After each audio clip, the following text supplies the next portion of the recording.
They're here, Commander. And I, for one, am grateful that they are. Told you've been busy since our paths last crossed at the Gimlet Dark. Not that I understand half of it. When the Scions spoke of other worlds, I'd struggled to describe what I pictured. Mayhap things would seem clearer were I to hear the tale from your own lips. But I'm afraid the situation will not afford us that luxury. I trust you two require no introduction. We meet again, hero of Eorzea.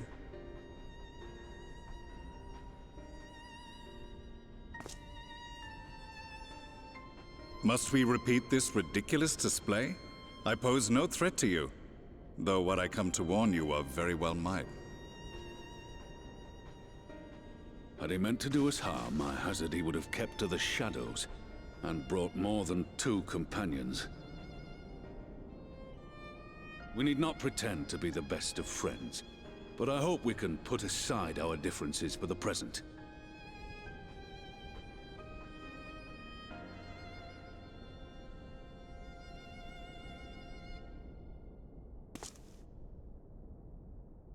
As you are doubtless aware, Sir Estinian and I cooperated to rid the world of Black Rose in your absence.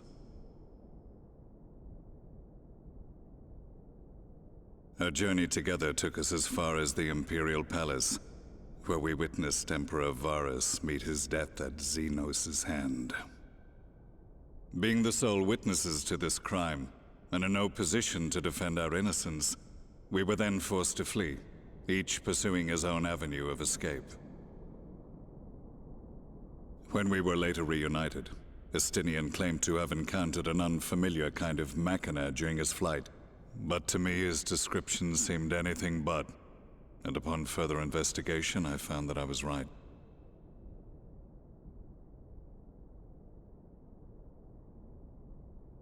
The Empire is developing a new Ultima weapon. What, that Allagan monstrosity, created to vanquish primals, with which you yourself once thought to conquer Eorzea? The same. In my foolishness, I sought to harness its power, and became the Ascian's pawn in so doing. But you know as well as I how that tale ended. The weapon itself, excavated from beneath this very city, was destroyed ere we could fully unravel its secrets, and that should have been the end of it. But unlikely as it sounds, the Empire's efforts to recreate it have somehow borne fruit, primarily through secret research conducted by the 7th Imperial Legion, it would seem. Wait, the 7th was all but annihilated at Cartano, along with its legatus. Indeed, few survived. The 7th, as it is now, has little in common with the Legion led by Vandarnus, and its leadership has changed hands several times since. Precisely how this project has continued despite such turmoil, and under whose auspices, remains a mystery. What we do know, however, is that a number of prototypes have been produced, and that one of them is on its way to Eorzea.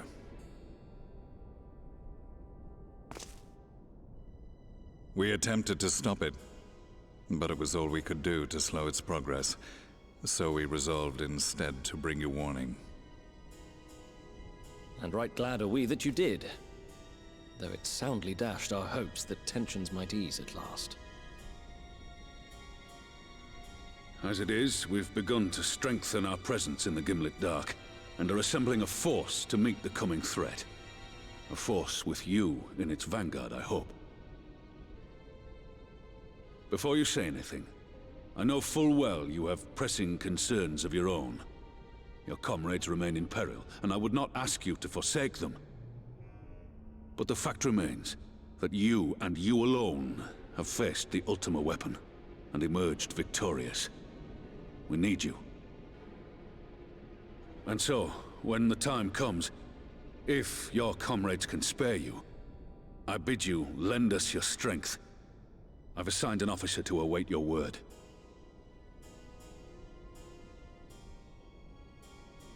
The Ascian's downfall was to be the work of my remaining days. But it was my hand that kindled these flames, and I cannot allow them to spread any further. I will do what I must to see this mistake consigned to history once and for all. Even if it means begging your aid. The Fates will enjoy the irony, even as I endure the ignominy.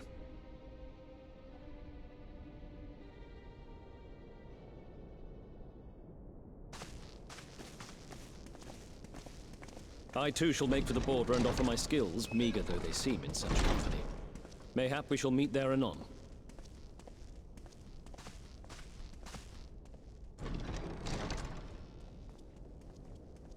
Though we can ill afford to ignore the coming of a new Ultima weapon, our friend's plight grows ever more precarious, and none save you can join them in the first. I only hope you are not forced to make a choice.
Now that we are all here, what news from the source?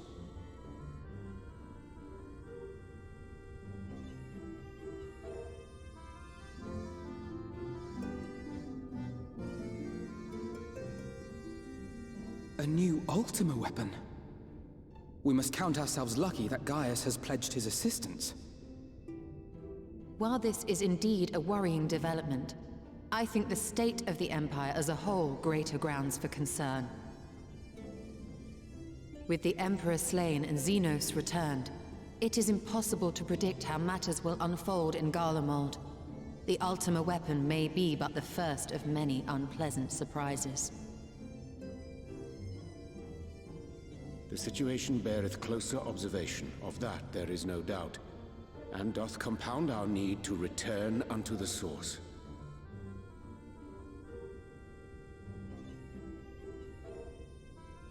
Then let us address that issue. Our long search for a means to see you safely home may well be nearing its conclusion. Thanks in large part to Urianger and Beklug's invaluable insight, we have succeeded in fashioning a vessel for the journey.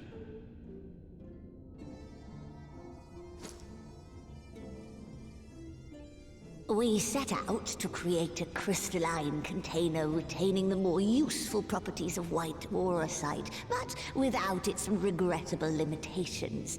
And after a good deal of trial and error, we made one. An ark for soul and mind both that will allow your incorporeal self in its entirety to be ferried between worlds. A spirit vessel, if you will. However?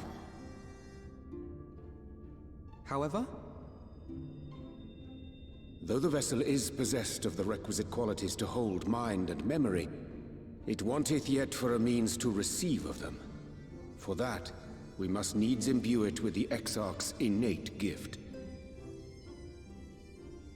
A gift that lives on only through the blood of the Allagan Emperors, which certainly does not flow within aurosite or any other crystal.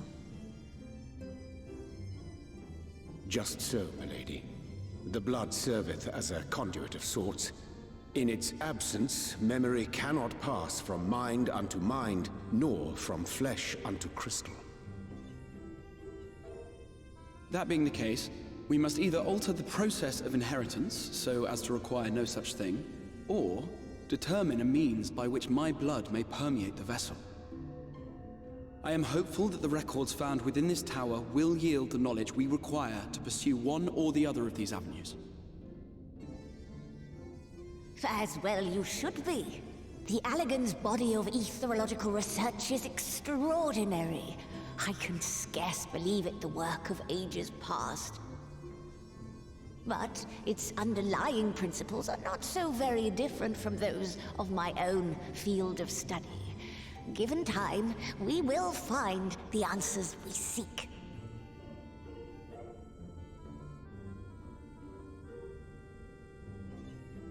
I know that you can ill afford to wait, and it pains me that I must ask you to do so. I can only reaffirm my promise to you that a solution will be found. Whatever it takes, I will see you safely home.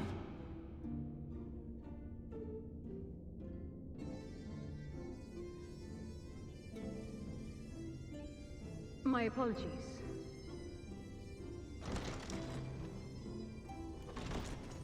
I do hope you haven't come to tell us that mortal peril fast approaches.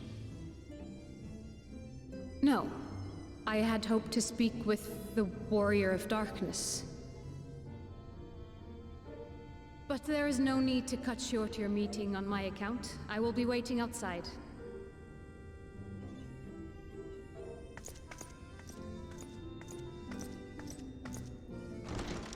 Why not speak in here? She knows I don't mind. Unless she didn't want to.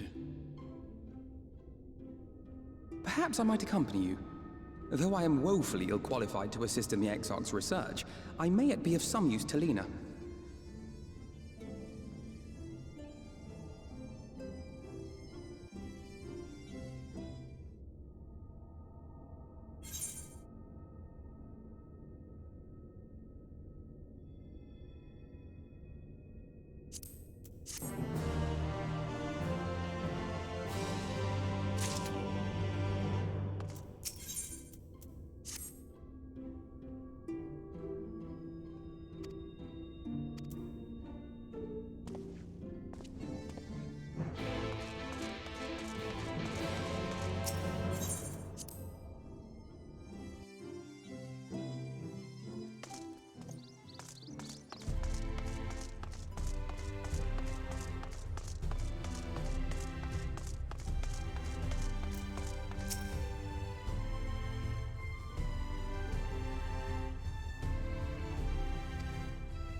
Did you slay this Eater?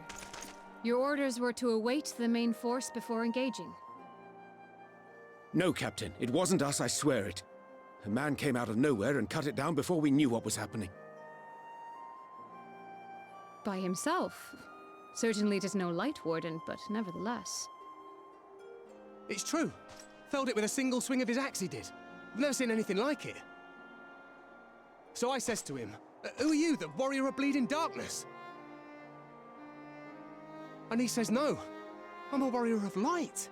And that was it. Buggered off as quick as he came.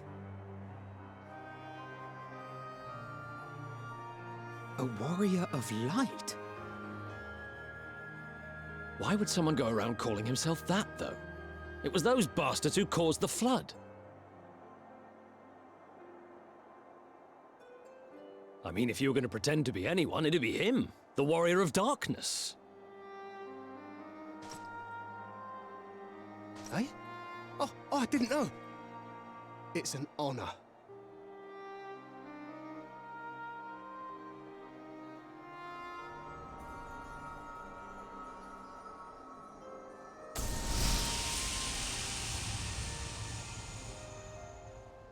Since the Eater is no longer a threat, our work here is done. Return to your posts.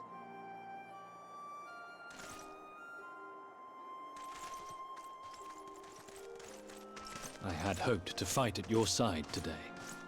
But I'll continue to follow your example, and may we meet again.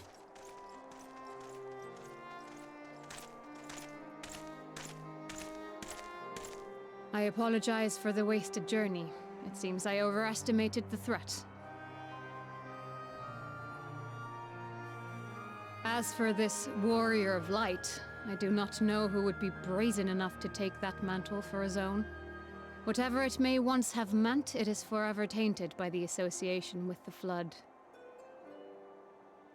The Exarch told me the truth of Ardbert and his comrades' deeds, and I am aware they played some part in your own triumph. But to most, they are synonymous with the calamity that befell this world. Still, if this man is minded to destroy Sin Eaters, I may forgive him his unfortunate choice of alias. But that is neither here nor there. I thank you for accompanying me. With that concluded, shall we return to the Crystarium? There is a proposal I should like to make.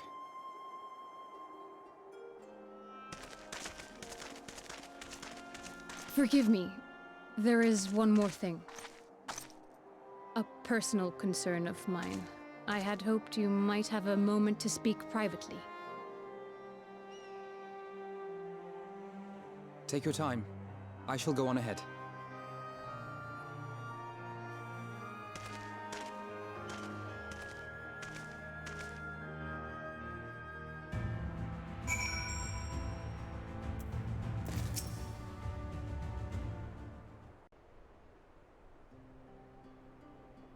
I will not mince words. This matter concerns the Exarch. Though his countenance belies his age, his demeanor never has. He has seen more than any man should and grown ever more weary with time. But I see I give the wrong impression. While it is true he attempted to open a letter with a salmon fillet the other evening, we are not here because I suspect his mind is deteriorating. Nor do I believe him to be so maddeningly unconcerned by the prospect of his own death as he once was. Indeed, the opposite is true.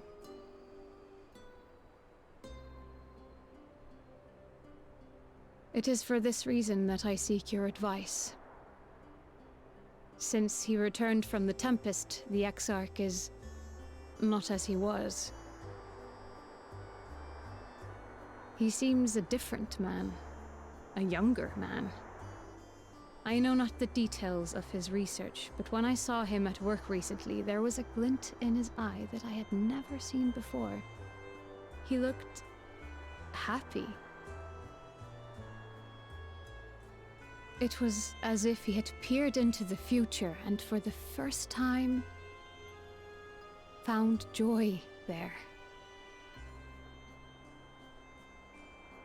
Though it gladdens me to see him thus, I wonder if I should not keep my distance.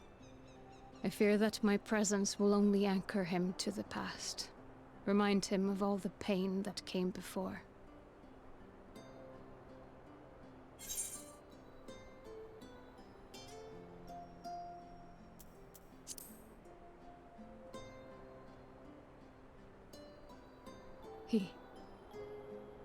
Are you sure?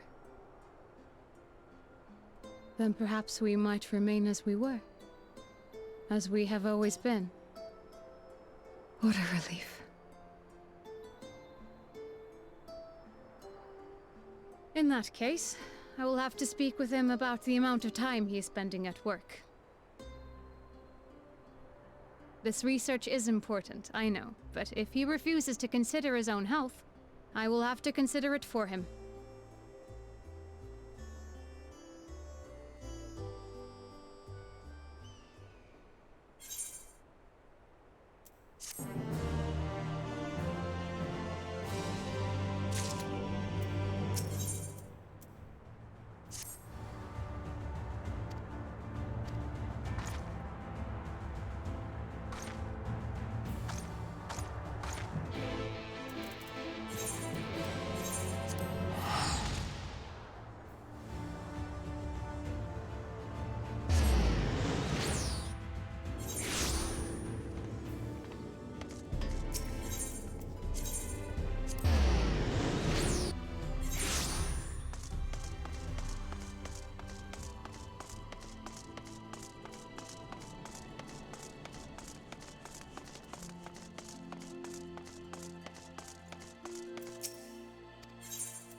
Yes, this looks to be nearly everyone.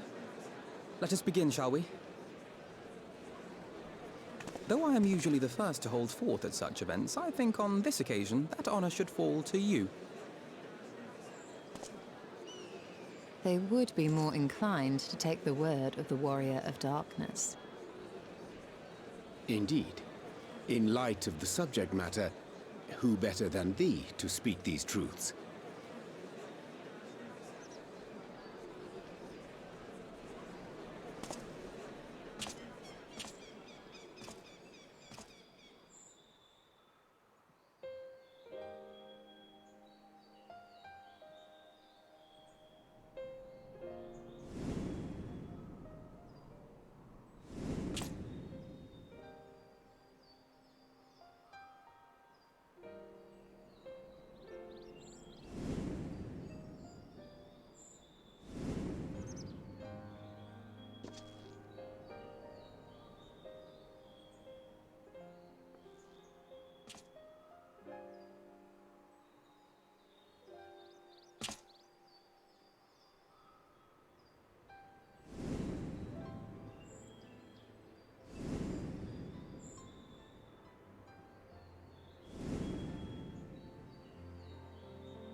Wicked White? The Warriors of Light did all that? So they never... I mean, they only ever wanted to help. And when everything they'd done turned to ash, they still carried on.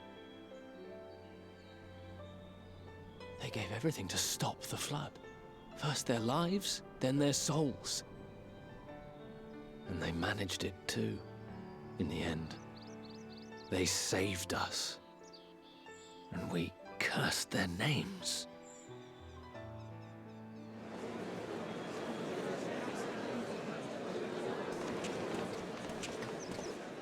This should go a long way towards clearing the air.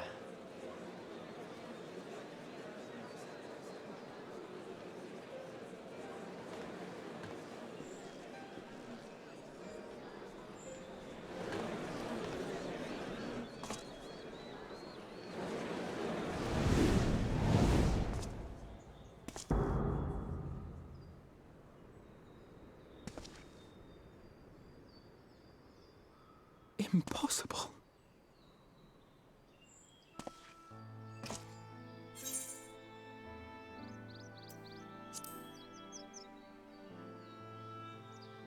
I definitely see something. You don't think it's a ghost, do you? Nay.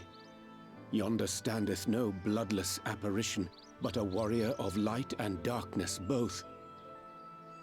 Ardbert. What in the world?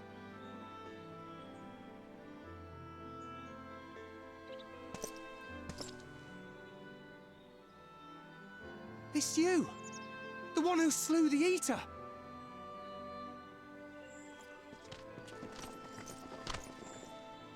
That it should be the Warrior of Darkness who brought the truth to light. You've saved me a fair bit of time, though I have a few words of my own to say, if I may.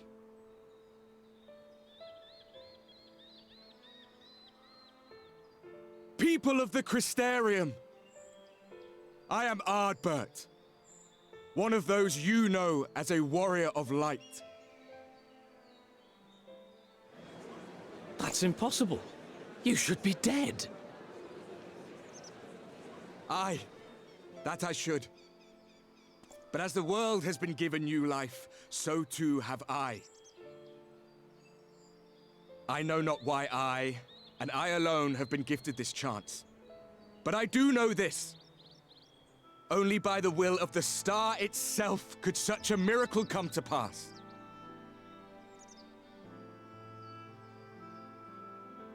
The hero who stands before you now, the Warrior of Darkness, is not of this world. And the day will come when he must return to his home.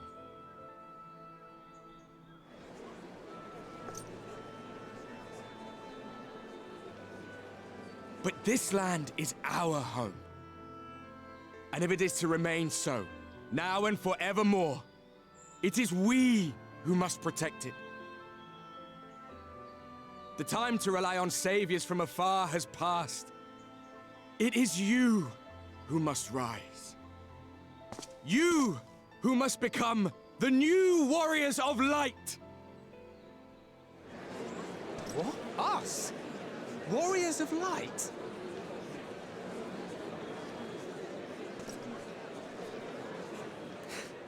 None of us were born heroes, my friend. I was only ever a man with a thirst for adventure. But wherever my journeys took me, I was invariably confronted with the same choice. To lend what aid I could to those in need, or not. And I always chose the former. Any one of you could do the same. All you need is the will to help your fellow man, and the resolve to see it through.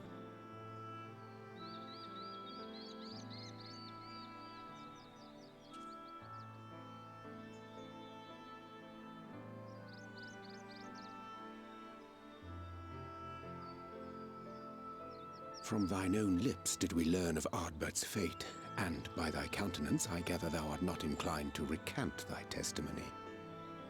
Yet whosoever this man may be, his words hold truth and resonate with the citizenry besides. For us to voice our doubts here and now would serve but to sow disquiet. 'Twere better we retired unto the ocular and there discuss this matter in private. Go.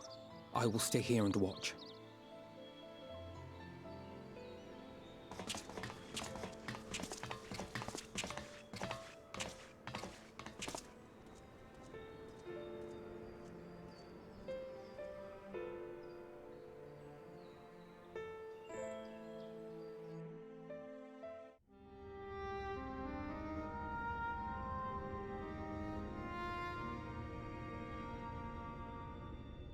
So, that is a warrior of light of the first. I've not had the pleasure of making his acquaintance, but as you all seem to be in agreement, I gather this is no simple case of mistaken identity.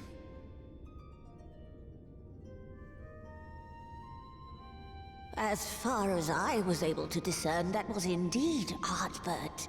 It has been a long time, but not that long. Could he truly have been resurrected as he claims?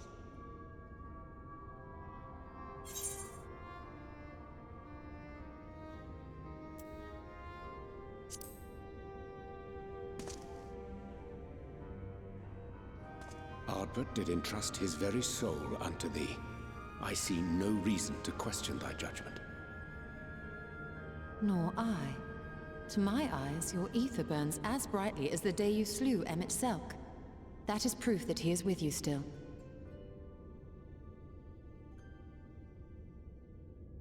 Yet that which standeth now before the people is far more than a passing imitation. I am reminded of the cardinal virtues, though a sin-eater he is not. Which leaveth but one plausible explanation. That he is an Ascian.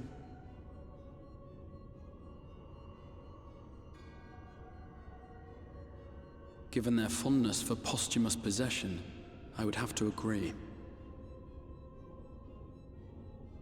From what I understand, the Warriors of Light were laid to rest in Yulmore by those whom they had aided in life. At the time, some few still remembered them as heroes. Needless to say, 4 of them were subsequently exhumed to serve as the Virtues. And if one knew where to look, Ardbert too would not have been difficult to find. Assuming then that this is indeed the work of an Ascian, my mind inevitably turns to the last remaining paragon to survive the Sundering.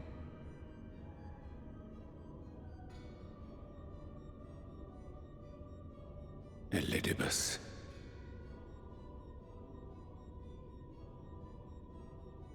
That Xenos hath reclaimed his own flesh is known. Thus evicted from his borrowed form, and cognizant no doubt of Emmett Selk's failure here in the First, 'Tis quite possible the emissary chose Ardbert for his next vessel. Inhabiting the flesh of the fallen. My, that is unsavory. And they do this often, you say? Verily, for they possess no corporeal forms of their own. In what one may term their natural state, none save those gifted with the echo can perceive them. Indeed, when Elidibus intruded upon the waking sands, his presence did go unmarked by all save Minfilia and the Warrior of Light. On that occasion, I myself remained ignorant of his coming until after his departure. It was only at a later juncture, when he deigned to appear before me in borrowed flesh, that I was finally able to take the measure of him. In such puppetry do the Ascians engage when they seek to influence the course of history. And they have gained much by it. Emmett Selk single-handedly built the Garlean Empire in this manner, while La Hebrea came close to conquering Eorzea, having taken possession of Thancred's living body. Yet it must needs be noted that the Ascians cannot avail themselves of all mortal vessels. For were they able to do so, none would serve as a better pawn than our own redoubtable champion. Mayhap the blessing of light shieldeth Hydaelyn's chosen from Ascian influence. Or mayhap other forces are at work. We cannot say for certain. Whatever the reason, I hope it holds true. I dare not contemplate what might come to pass otherwise. Is it not peculiar, then, that Ardbert's mortal remains should be susceptible, given that he was once a warrior of light? Or did the final departure of his soul make it possible, perhaps? Regardless, to hear an Ascian use him to call forth new warriors of light boggles the mind.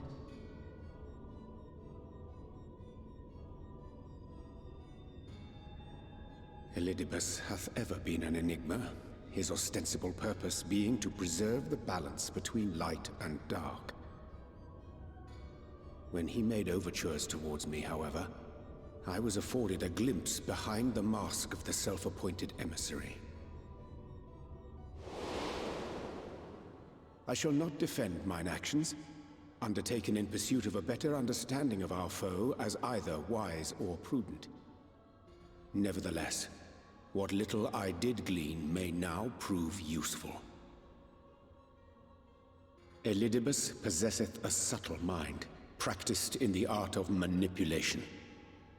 That he coaxed this star's most valiant heroes as far as the source with naught save half-truths is no trifling feat.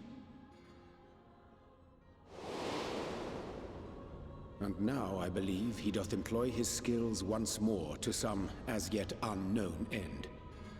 Though naught is certain, should my suspicions prove true, we shall have need of all our wits if we are to uncover and thereafter thwart his plot. Agreed. 'Tis plain that simply speaking out against him will not avail us. At best, it would only serve to confuse the people. And I would hesitate to do anything which might tarnish Ardbert's reputation once more, nor yours by association.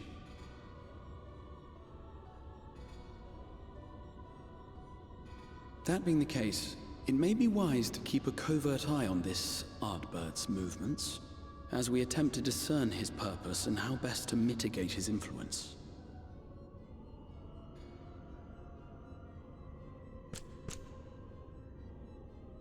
His performance appears to have concluded.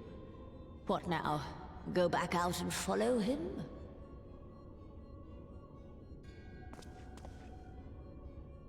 It would appear Master Alphino already hath pursuit in mind, and I suspect one pair of eyes shall better serve our cause than half a dozen.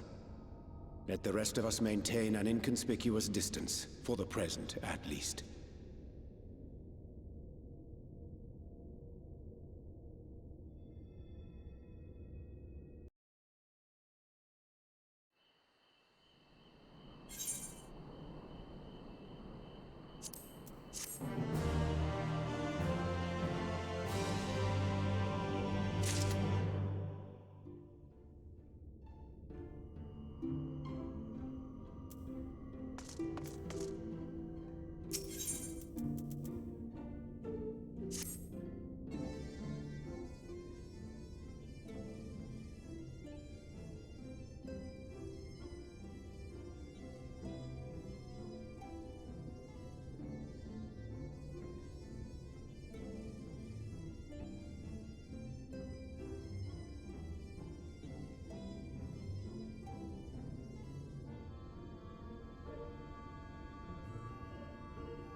Come. Our new discoveries are to be found this way.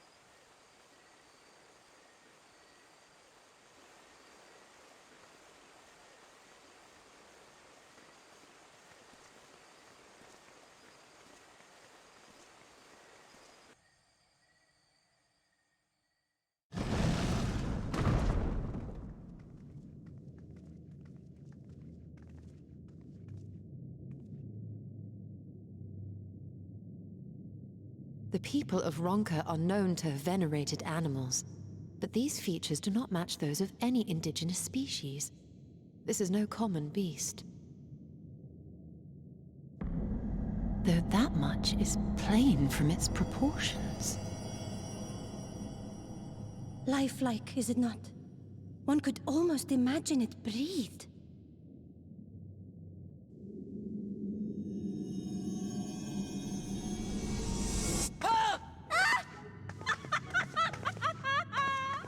Why you... Ugh.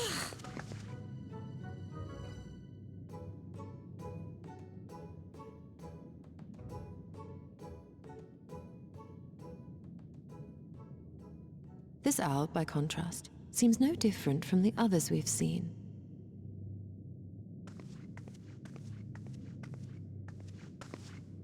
The sealed door lies ahead.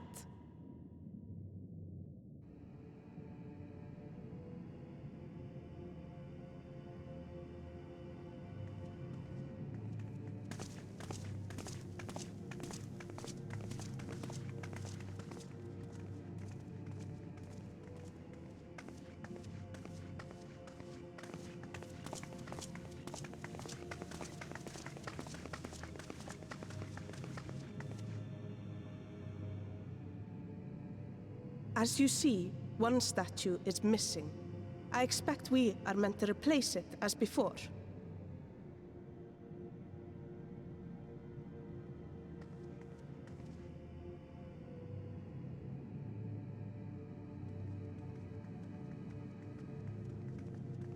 Too simple. There will be some additional defense mechanism.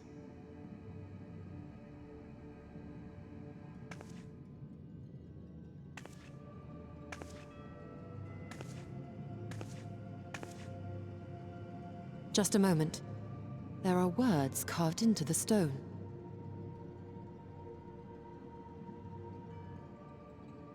He who would disturb a hero's deserved slumber shall instead waken the beast and know his folly. Wait! Don't!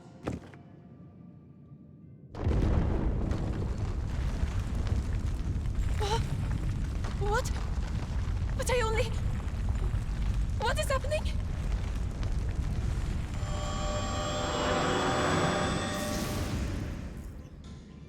Oh no, oh no, oh no, oh no, it lives! Why am I not surprised? Prepare yourselves.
'Twould seem the magics have returned us. How polite. Now, what have we learned? Ah, we were bound to run into a living statue eventually. And now we can open the door.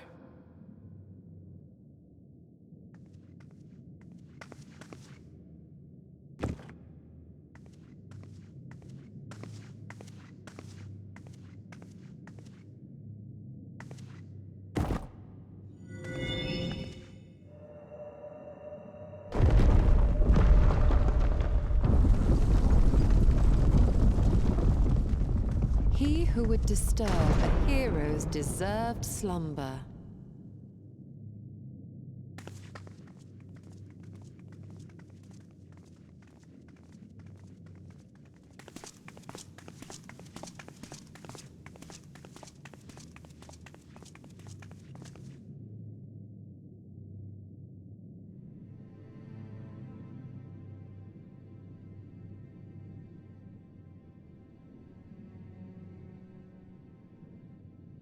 A tomb, just as I thought. Befitting a hero.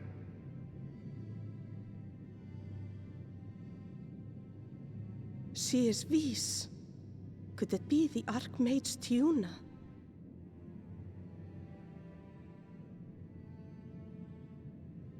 A legendary hero of Ronka, as you surmised. The tales tell of how she smote entire armies with a single incantation. So potent was her spellcraft, though she ever fought in the name of peace. I thought them no more than tales.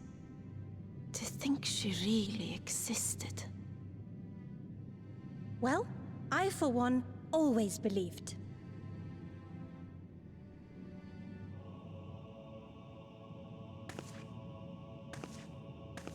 I wonder. By the light of fallen stars, great power awakens. Tiuna was not only a master of spellcraft. It is said she could see truths long lost and hear the voices of men's hearts.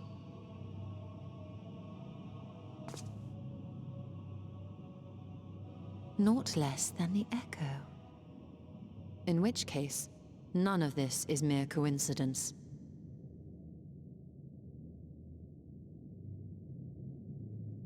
A shower of stars setting the sky aflame. And in both this world and the Source, we find individuals within whom a mysterious power awakened at the sight. We can never unpick the why of it. Now, however, I believe we might. Does the scene depicted here not resemble the one we saw when we first ventured into the Katana Ravel?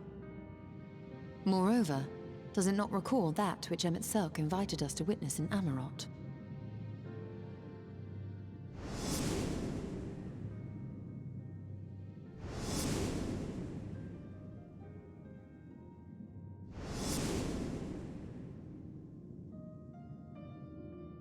The final days. If, as the Exarch's research suggests, soul and mind share a fragile yet profound bond, might it not be possible for an event to leave such a deep imprint upon the soul that it could be perceived eons later, given a suitable trigger? The Echo defies explanation by conventional etherological theory, or shall we say modern etherological theory. But if it is a power that once belonged to the ancients, to souls yet undivided,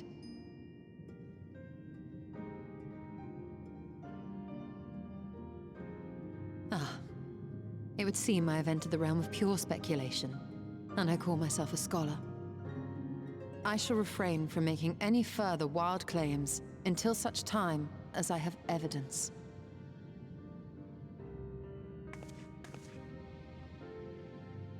Still, I cannot choose but be reminded of our experience in Amarot.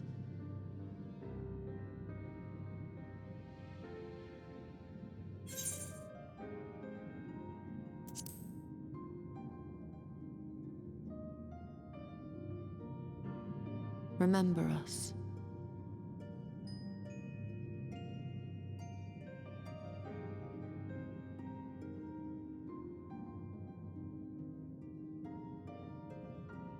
history is learned, not lived.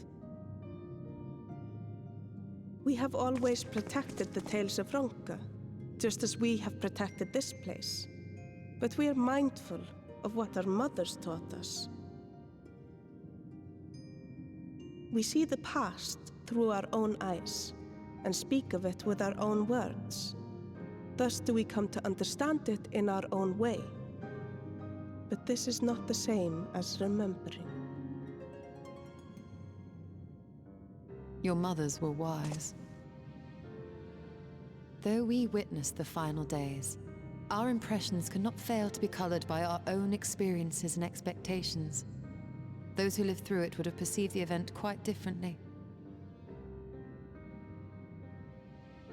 We must bear in mind that it is no simple matter to keep the truth alive, or it will die with Emmett Selk and his kin.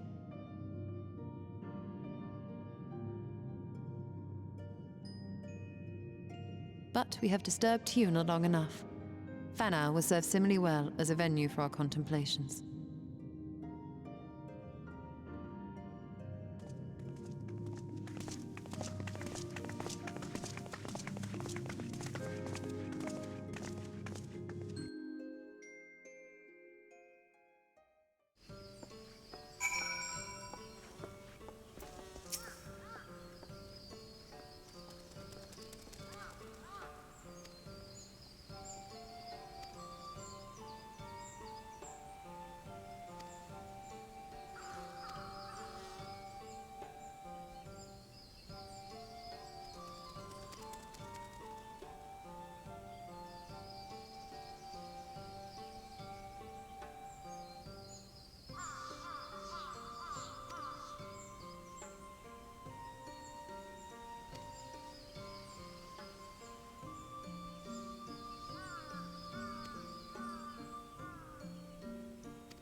If you were hoping to vent your frustrations on our Aesir friend here, I can only apologize. Few as they are now, it took us no time at all to track it down.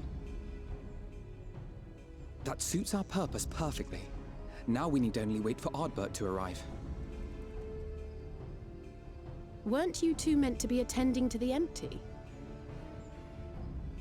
We were, and are, but we can hardly ignore the rest of the world. So we thought we might see how things were coming along. From what we can gather, the answer is strangely. Right now, we think we can do more good here. It is heartening to have all present. Indeed. We will be glad of the additional hands should matters escalate. Our quarry has come.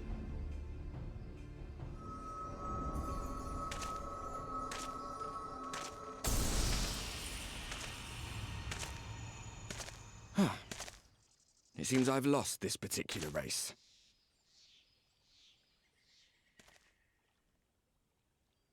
Although I suppose it's only fair.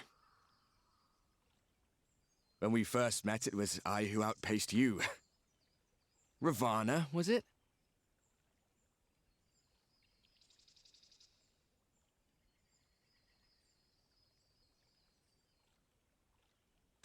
But where are my manners? I wouldn't be here were it not for you, and I have yet to say a word of thanks.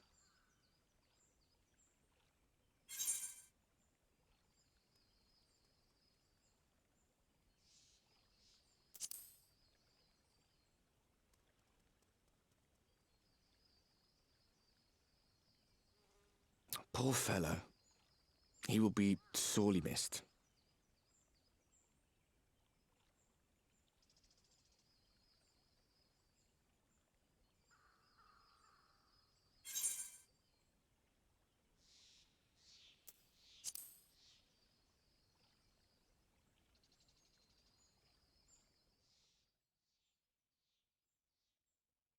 Very well.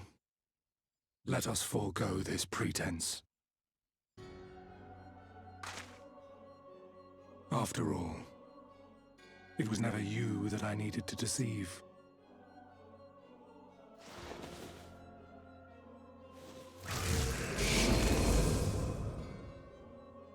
Yes, it is I, Elizabeth. Through your time in Emet-Selk's imitation of our home, I dare say you have gained a better understanding of my role since last we met. Not that it matters.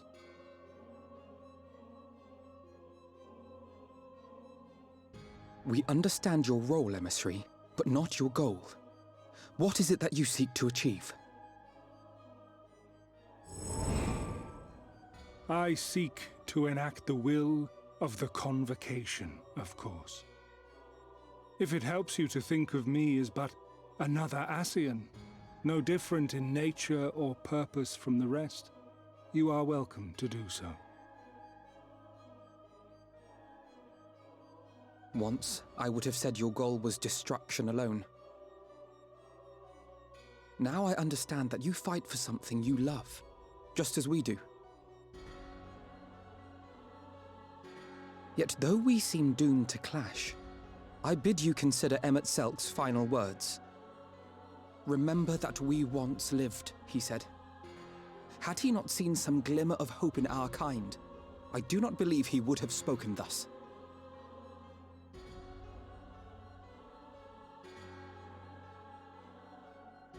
None better understood your plight than he.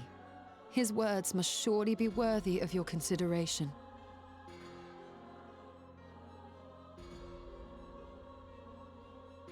Emet-Selk. How very unlike you to err so gravely.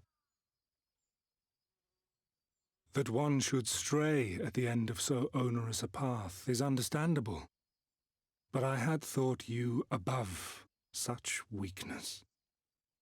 Mayhap you thought the same. Would that I had been present to offer correction. But I shall do so now, as is my duty, and return all to its proper course. As for you, look at yourselves. Look at your history. Look back 100 short years to how your greatest warriors were undone. And now, at but a word from me, you raise your hands in answer like the puppets you are. Naught has changed. You fail, and you fail, and you learn nothing. Allow that which is most important to slip through your fumbling fingers like so many grains of sand, again and again and again, and you would remember us. You do forget yourselves.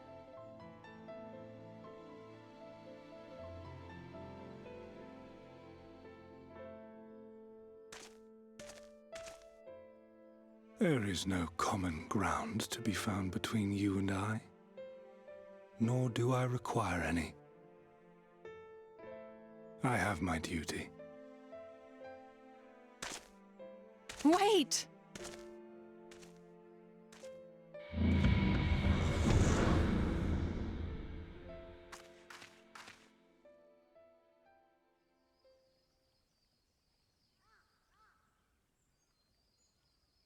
Well, we have confirmed the identity of our foe at least, and 'tis safe to say his objective is the rejoining. But we still have no idea how playing the part of a warrior of light will further his cause, nor why he would spur others to do the same.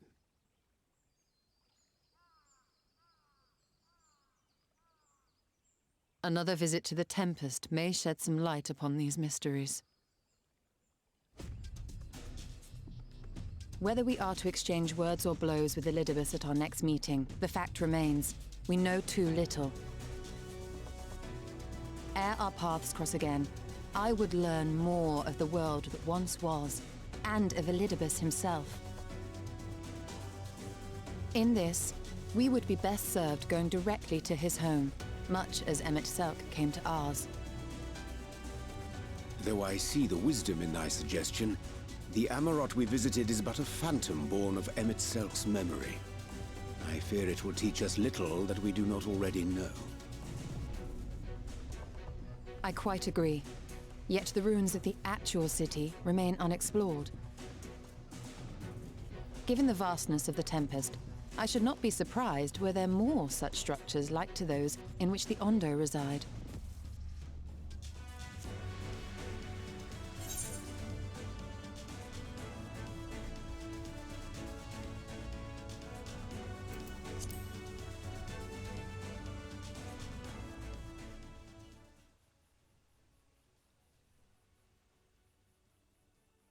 Keep that up and I'll send you to bed without supper.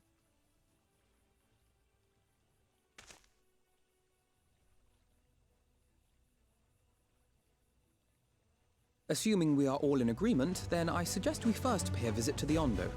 If anyone can tell us where more ruins are to be found, it is them.